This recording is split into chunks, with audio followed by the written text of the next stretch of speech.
This is the first lesson on solving systems of inequalities. That's grade 11 stuff. So what we're actually going to do is we're going to spend a bit of time reviewing grade 8 and 9 and equation solving, and then grade 10 solving system of equations, so we can do grade 11 systems of inequalities. And I'm almost always going to start off with this question. What does it mean to fill in the blank? So what does it mean to solve 3x plus 2 equals 14? What it means is we want to find the value of x, find the value of x that makes this equation true or work. Make this equation true, or you can think, what value of x makes this work? And really, what I want to be able to have is the left-hand side is equal to the right-hand side. And I don't care what's on the left-hand side or what's on the right-hand side.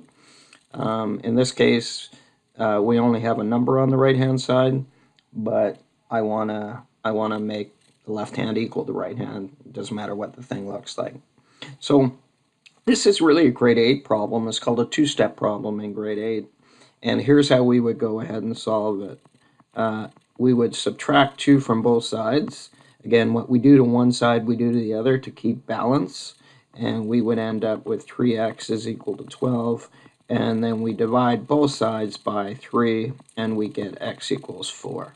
And I'm going to talk about that in a sec, but there's our answer.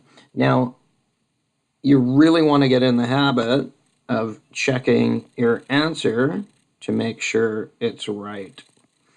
So one of the great things about solving an equation is you know if you're right, and if you're not right, you're wrong, and you have to go back and try to figure out where you messed up.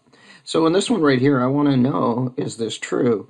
And 3 times 4 is 12, and 12 plus 2 is 14, so I don't have to go any further. I know my answer is right. And when you solve an equation, one unknown, there's only one answer. So away we go. So as I said earlier, this equation above is called a two-step problem, and almost every equation that we will solve in grade 11 will eventually look similar. And in these kinds of equations, you always solve this way. When you get it down to an equation that looks like that, the first thing you do is add the opposite. So in this case, we had a plus 2, and in order to get rid of the plus 2, we have to add negative 2. So add the opposite. And we'll do a few examples to remind you. So this is either a plus or a minus operation, and you always do that first. And then you do the opposite. So after you've added the opposite, you do the opposite. And in the case above, we had 3 times x, and we undo a multiplication with a division. And you undo a division with a multiplication. So these are those two things from grade 8 and grade 9. And we're gonna jump along really quickly, but again, always add the opposite before you do the opposite. So let's look at a couple of examples. Now this would have crept into grade 9 math probably, and the only difference you see here is you see x's on both sides, you see numbers on both sides in both of these examples. So our basic idea is, first of all, to get the x's on one side and worry about the other stuff later. And always make sure that your x is positive, and it'll make things a lot easier.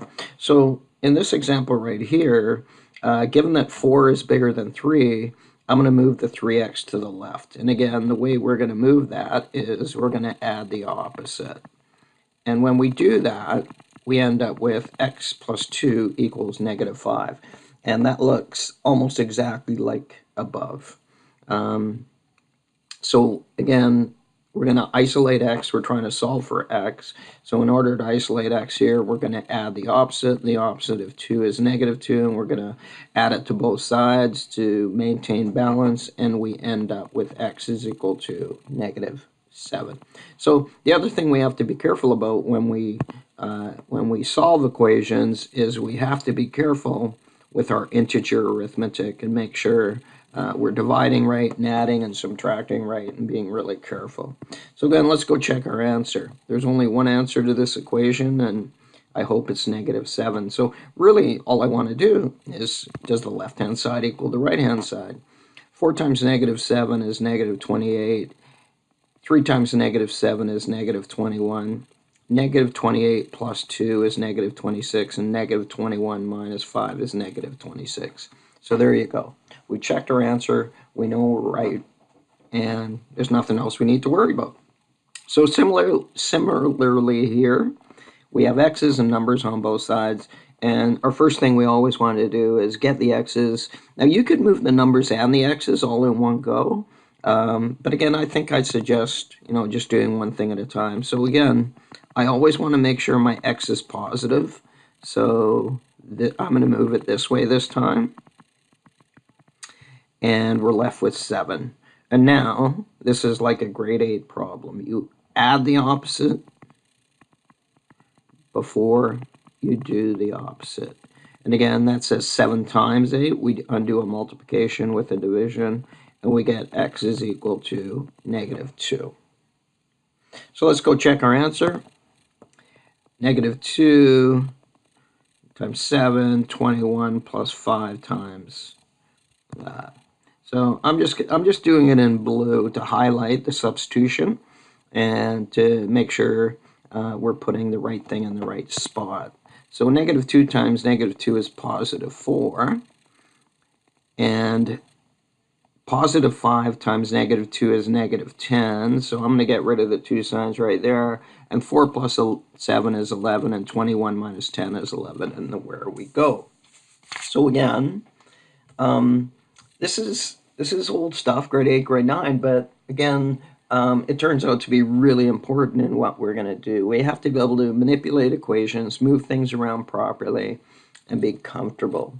So the other thing that popped up in grade 9 math then was, and grade 10 math, was often brackets are involved in an equation. So in this one right here, when I see brackets, I want to get rid of them. So how do you get rid of brackets? Well, the mathematical word is the distributive property. And there's a bit of a nasty math word, but you might have heard the term fishing. So that's exactly what we're going to do. And the distributive property is just something that does something very important. It gets rid of brackets. So the way the distributive property works is we're going to multiply everything inside